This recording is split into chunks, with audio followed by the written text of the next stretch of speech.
Welcome to the Intuitive Health Podcast. I'm your host, Dr. Anthony Rafferty, medical doctor, PhD, Reiki, and shamanic intuitive healer. I'm here to bring you on a journey of holistic healing that explores the science of the physical body, combined with mental and emotional well-being, energetic and spiritual health. And I am so excited for you to join me today as we delve deep into regret and what regret looks like. And, I'm not someone really that dwells on the past when I kind of think about it. A good few of my clients come in, and I have a lot of friends that live in a deep state of regret about various different life circumstances. And I can see how much it consumes them, how much it alters their day to day, and how much it impacts their decision making moving forward. And I always do wonder to myself, I was like, God, it's a heavy energy to carry, the energy of regret. But I found myself last night in a state of regret. And I've had so many clients over the last week or two coming in deep states of regret that I'm like, wow, I'm really getting shown what this looks like on an energetic and a physical level, because I've seen so much physical disturbance within the body with the regret that's being carried. And I thought to myself, I want to share this with people and maybe it will resonate with you. So I went to record my podcast episode last night with the most beautiful, heart-centered guest, and we had the most magical discussion for 2 hours. We talked about the most beautiful things. And I thought to myself, this is going to be so great. I'm so excited for the world to hear all of the insights and wisdom that this gorgeous soul has to offer. And then I realized that the record button had not been pressed. So we'd had a beautiful conversation, but it had not been recorded. And, I left the recording in such a state of regret that, the record button had not been pressed, and I regretted it the whole way home. And I went into such a deep state of self-torture because I was saying the meanest things to myself. I was saying such mean things to myself on the way home. And it was only this morning when I woke up, I was like, oh my God, look at what you're doing to yourself over a simple mistake and some crossed wires. And, it was so interesting that I had literally tormented myself. But yet the conversation had been beautiful. It was a gorgeous time of connection. And I'm super excited to record it in the future. And now I know all the beautiful key elements and points that we'll discuss and go on a journey with. And it'll probably be even more in-depth and insightful because we've had a chance to connect over some of these themes and let the seeds germinate and percolate within our minds before we go in and record it a second time. But it's been really interesting observing my emotional and mental processing with regard to that, and where I was feeling it in my body. Like my tummy always goes into little knots when I'm kind of getting into this kind of self-deprecation space. And it's so important to check ourselves, to catch ourselves, and not allow ourselves to go down the rabbit hole with this. So that's why I kind of wanted to discuss it with you guys today. And I'm seeing a lot in clients as well. And like I was saying, some friends and loved ones that I have, when I was reflecting on the episode and thinking about some of the folks that I love dearly in my life, some of them are consumed and live their current life in a state of deep regret about the past. And it's almost has a captivating effect on them, and it debilitates them from fully moving forward. So I think it's really important to discuss this topic and give you some tools to work with in order to kind of work through the energy of regret and, take some positive steps in learning the lessons and moving on from it. So what is regret? Regret is something that we did or failed to do in the past, which plagues us today, And it's really, really interesting because it's a lot to do with the narrative that we tell ourselves. Now, what's really interesting is our own personal identity, the way we view ourselves. It's a story about ourselves that we tell ourselves.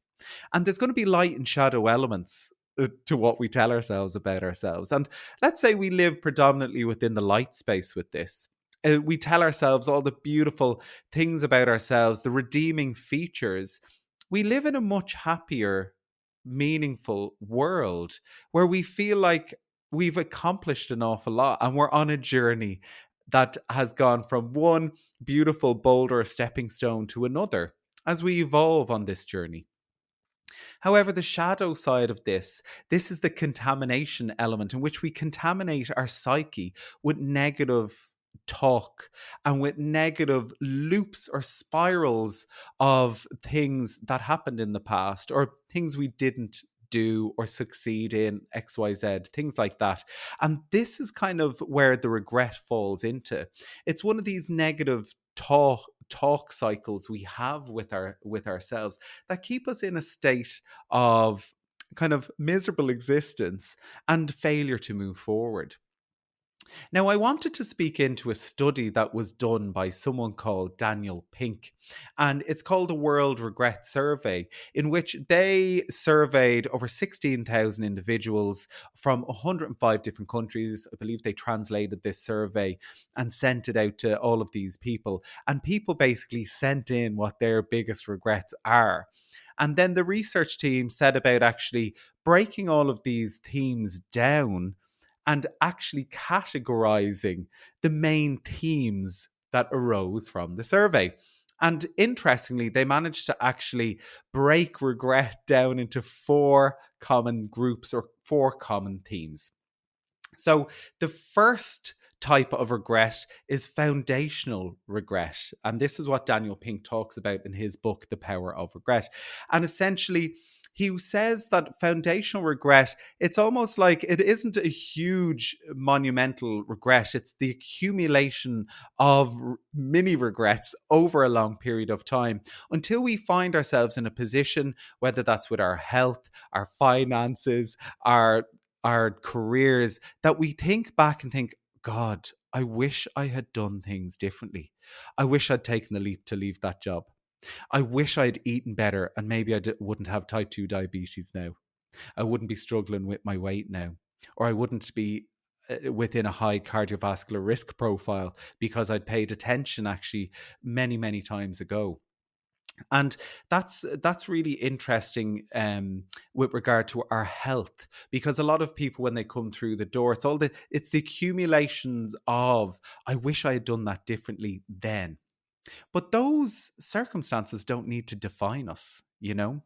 Now, the second type of regret is boldness regret, playing it safe, failure to do the bold move, to take the bold action.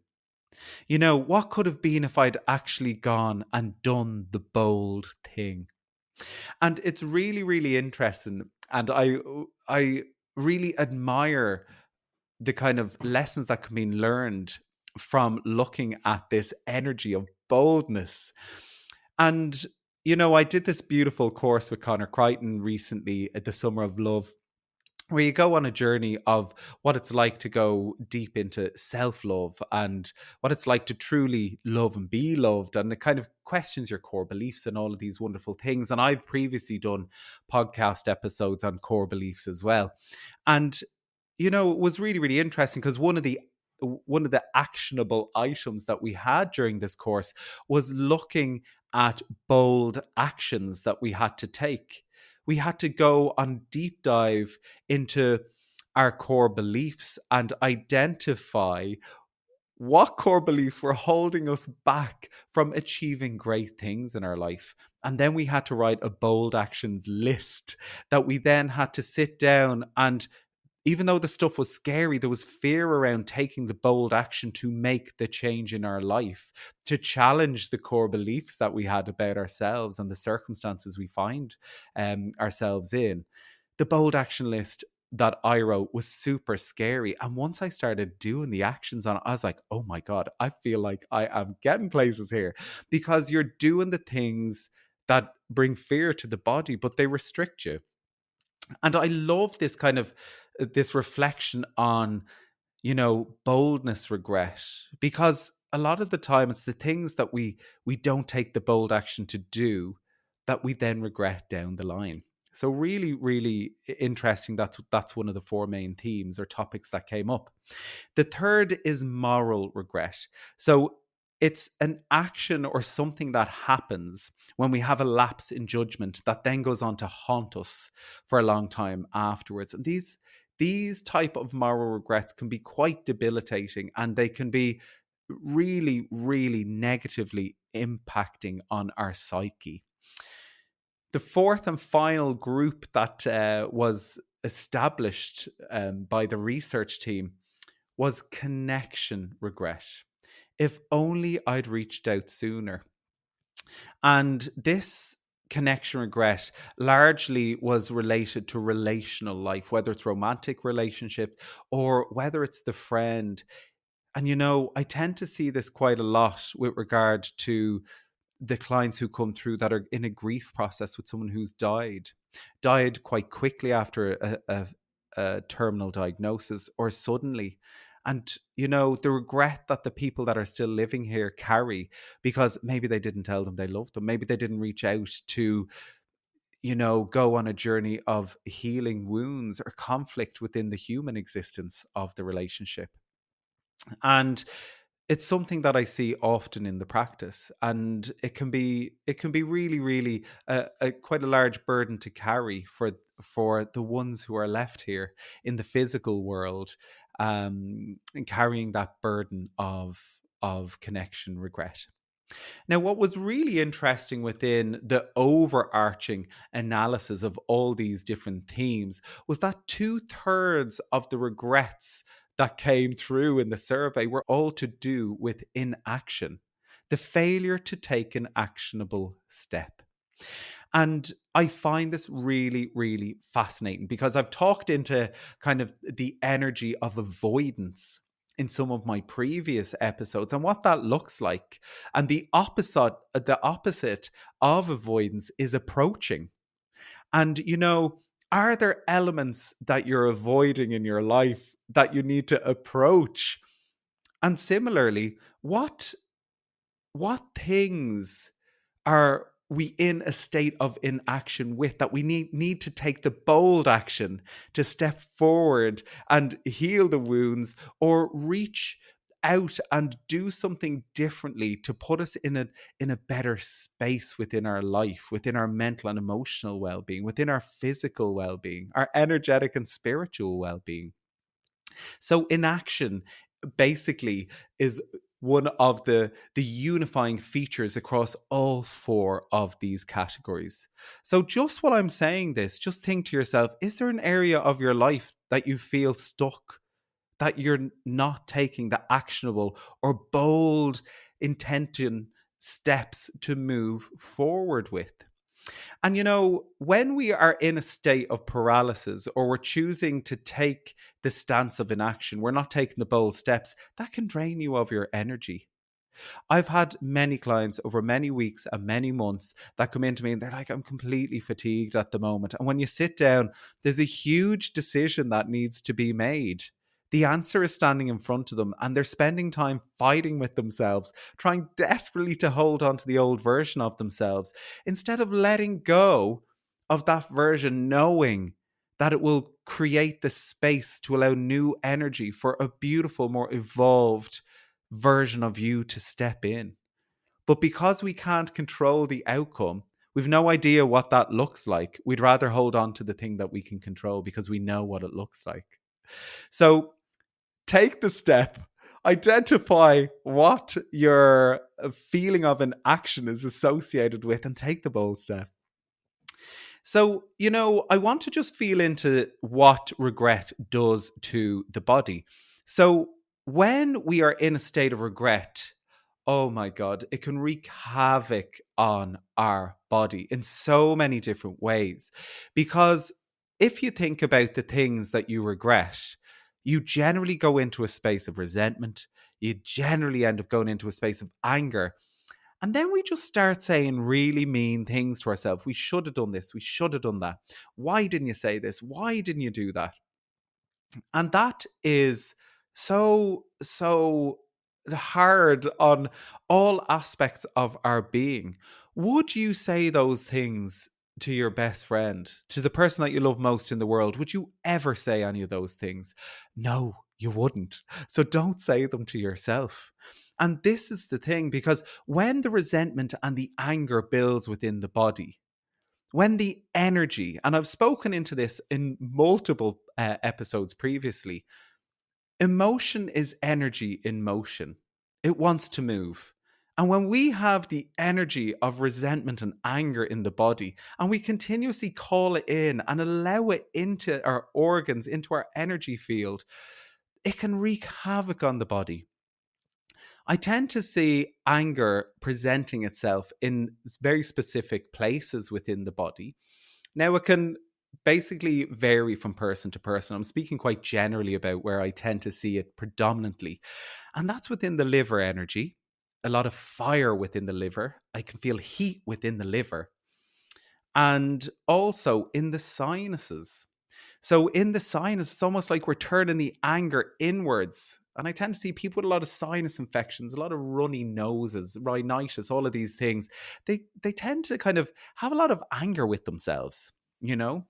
But what I've seen in the practice over recent weeks is a deep resentment and anger in the body that has resulted in general issues within the solar plexus that's linked to, of course, the liver, the gallbladder, and the spleen, but also the stomach. People have come in that are carrying such deep anger and resentment that they have stomach ulcers, acid reflux that's literally like fire coming up their gullet. I've had people come through literally with their skin on fire, psoriasis, dermatitis, rosacea. It's suppressed anger that's not being felt, it's not being released. We're not healing the wounds that are causing us to kind of carry the resentment and anger around. Fire, I feel in the body on an energetic level, tends to manifest physically as inflammation. So, when we're getting inflammation in the body, where is it manifesting? Some people come into me with inflammatory bowel disease. Literally, their bowel is on fire. There's so much suppressed anger in there. And, it's really important to kind of acknowledge, where's the inflammation going on in the body? What am I holding resentment and anger for? Now, it's quite interesting on this journey, actually, with this and these emotions, these themes, these topics, because sometimes if we in life had an upbringing in which we weren't allowed to feel deep emotion, whether that's sadness, tears, these things, or anger, it usually gets buried in the body. Some people come through to me and, they have fiery energy. And when they're opening their mouth, it's intense, it's fiery.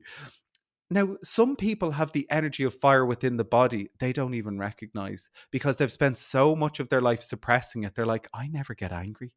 I don't get angry. We never fight. Does that sound familiar to you?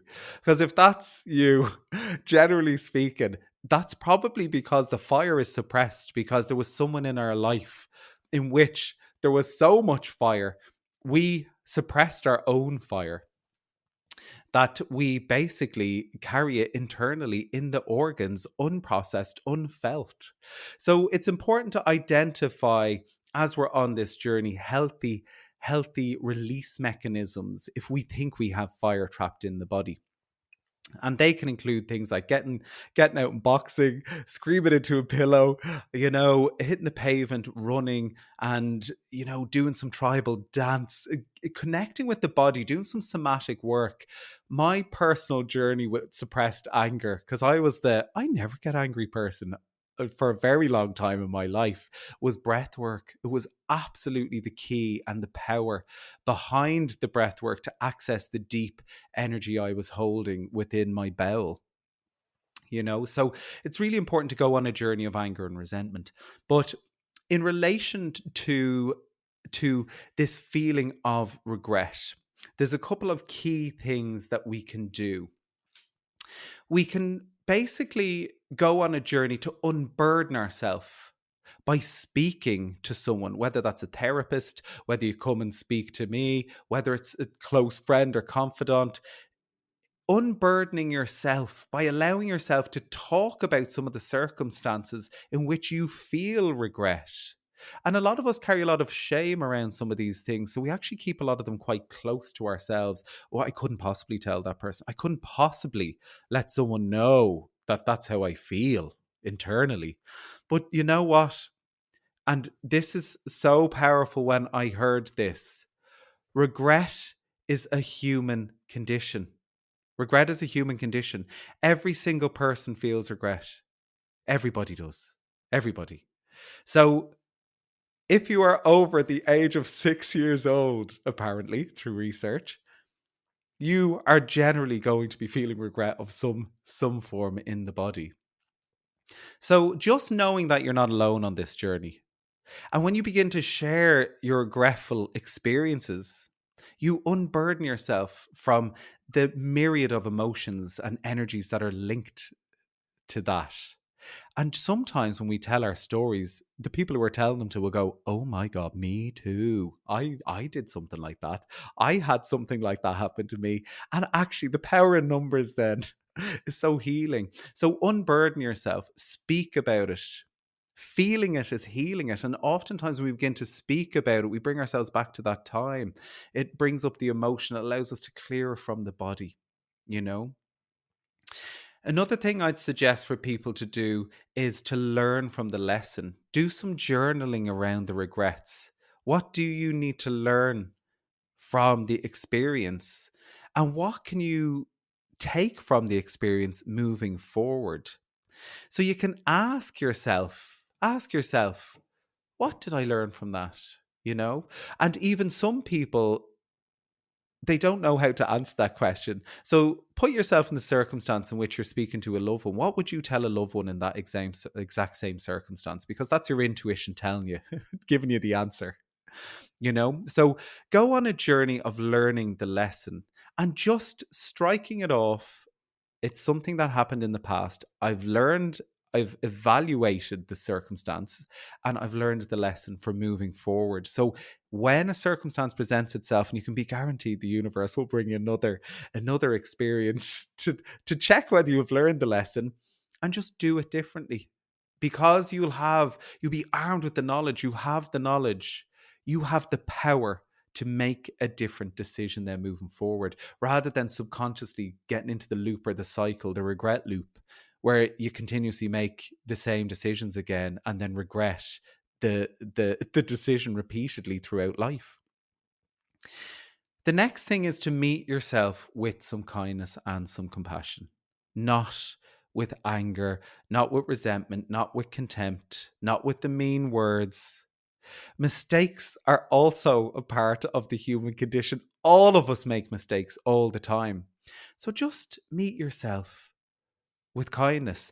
What happened during the moment in which the regret formed? It is one moment in your entire lifetime.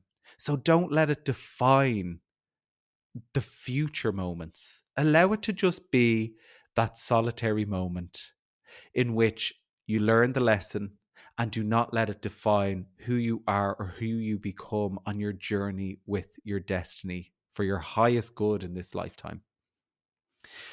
And generally speaking, I always recommend going on an insightful voyage of what the energy looks like linked to this.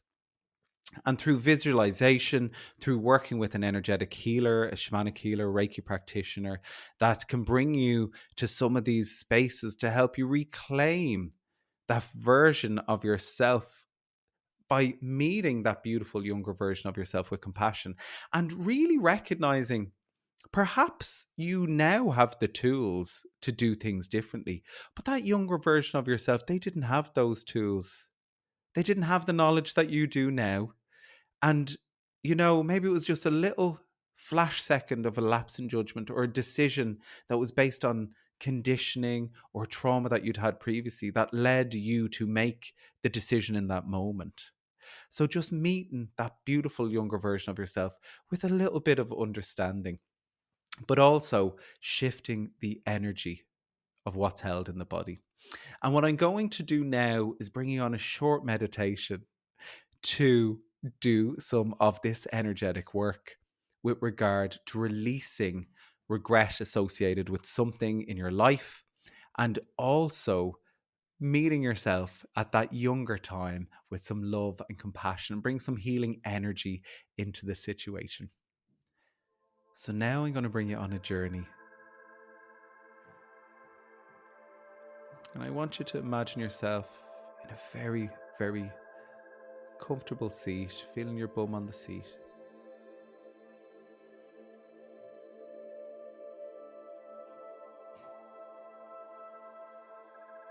And just coming fully into the body, letting go of all the worries of the day.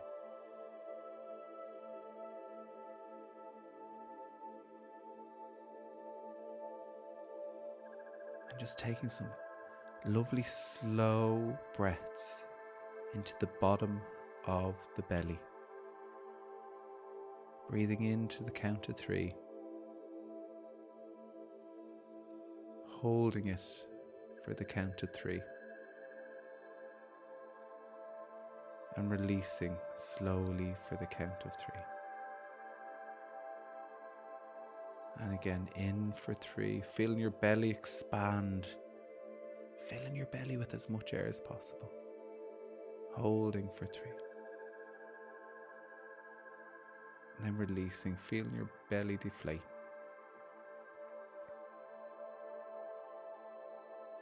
And now we're going to draw in breath for 5 seconds. As your belly expands, pull the air up into your chest, expanding your chest.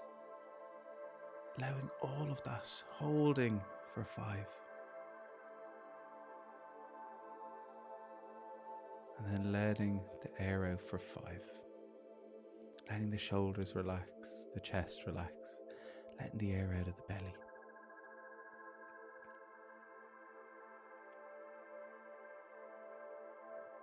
Now, I'm going to bring you to a space now. I want you to imagine you're standing in the most brilliant white space. And the energy is so pure. Everything is so calm.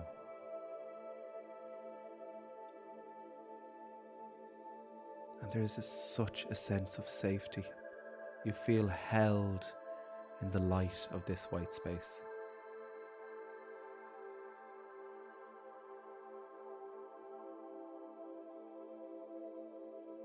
And just give yourself a little hug in this space, feeling your arms wrapped around your body.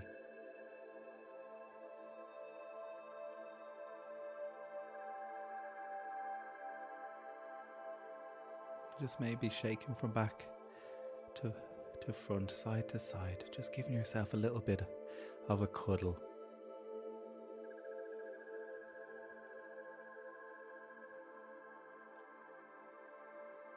And in this space, I want you to close your eyes. I want you to call in the memory of the biggest regret that you have. Call it into your mind's eye.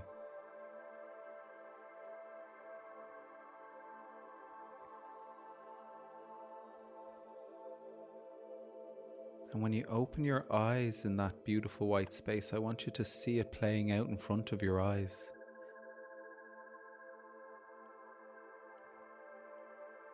Just be the observer about what's happening in your body.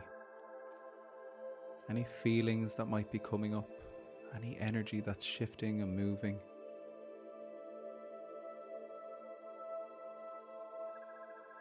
Just pay attention to any words you're speaking to yourself.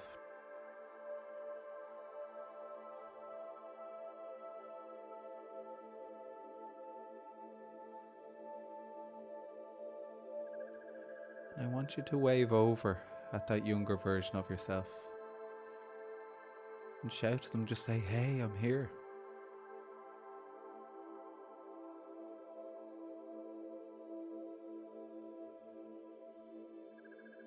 See if you can get their attention.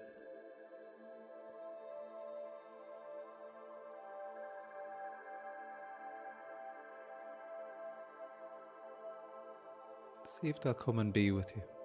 Call them forward, call them into your arms.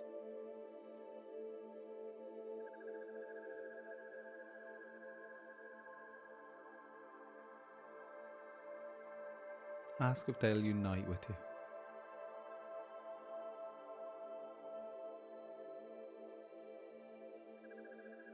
And say to them, I'm so sorry. I've been so mean to you. I'm so sorry for speaking to you the way that I have. I understand now. You didn't have the tools at the time to do things differently.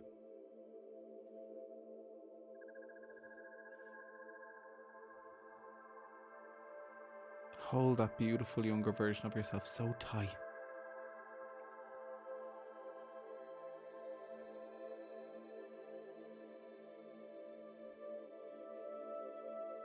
I want you to repeat these beautiful words of the Ho'oponopono.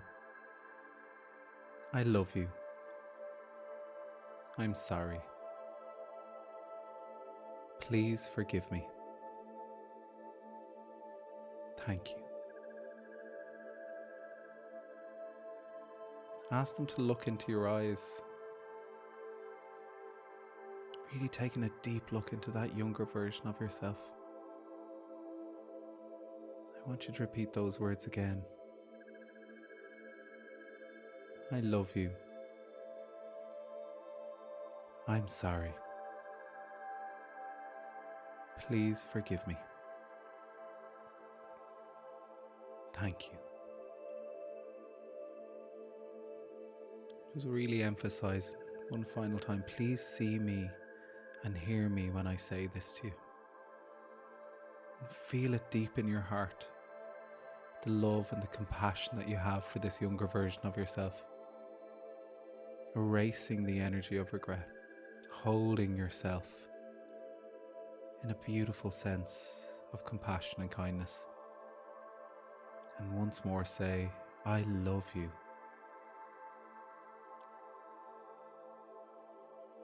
Please forgive me. Thank you. And I'm sorry. And again, pull them close.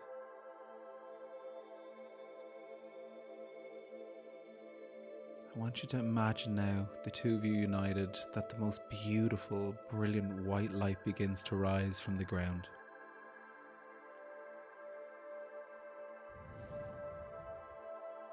Allow the light to move over your feet.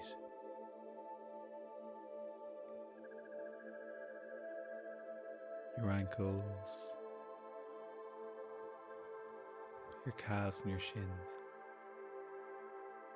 And setting the intention that this light clear the energy of regret from the memory, from that time that you've gone back to reclaim that beautiful younger version of yourself.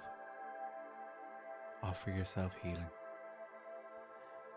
Allow the healing light, the healing energy to move up through the thighs, over the knees,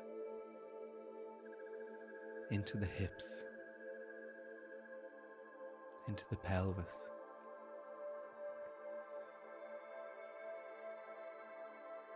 Send it up through the gut, through the stomach.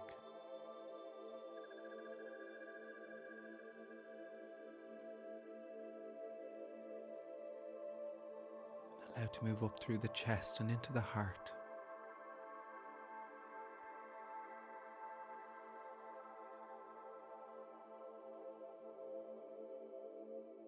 Across the shoulders, down the arms, through the throat, and up through the head, the mouth, up through the sinuses, clearing out any anger that you have with yourself, flushing it all out. The eyes and the ears. And just looking down this beautiful younger version of you in your arms, and imagine the light completely surrounding the two of you.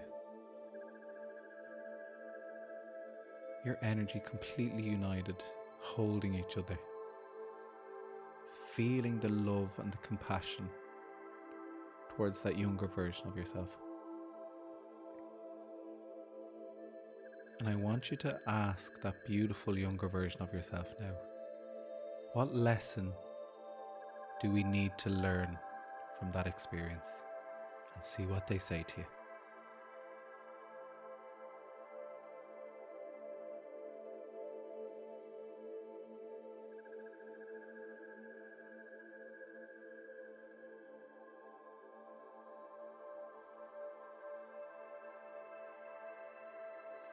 I want you to call yourself back to your body now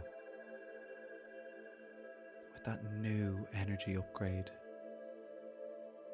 with that deep knowing and connection with that beautiful younger version of you, understanding them a little bit better.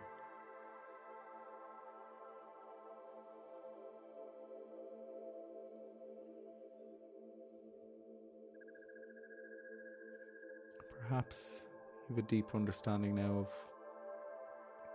why some things happen. Cutting ourselves a little bit of slack. And I want you to pay attention to your body in the room that you're sitting in now. Imagine that beautiful light in every single little cell, tingling away.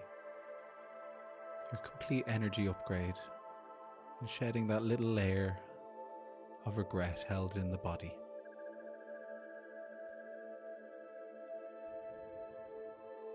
And I want you to give yourself a little hug, wrapping your arms around yourself and using the Ho'oponopono. I love you. I'm sorry. Please forgive me. Thank you. Just slowly bring your awareness back into the room, wiggling your fingers and toes.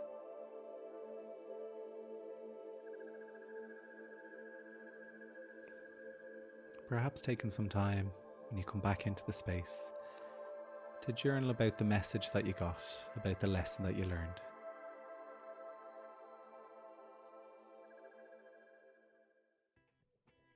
With love from my heart to yours, Dr. Anthony.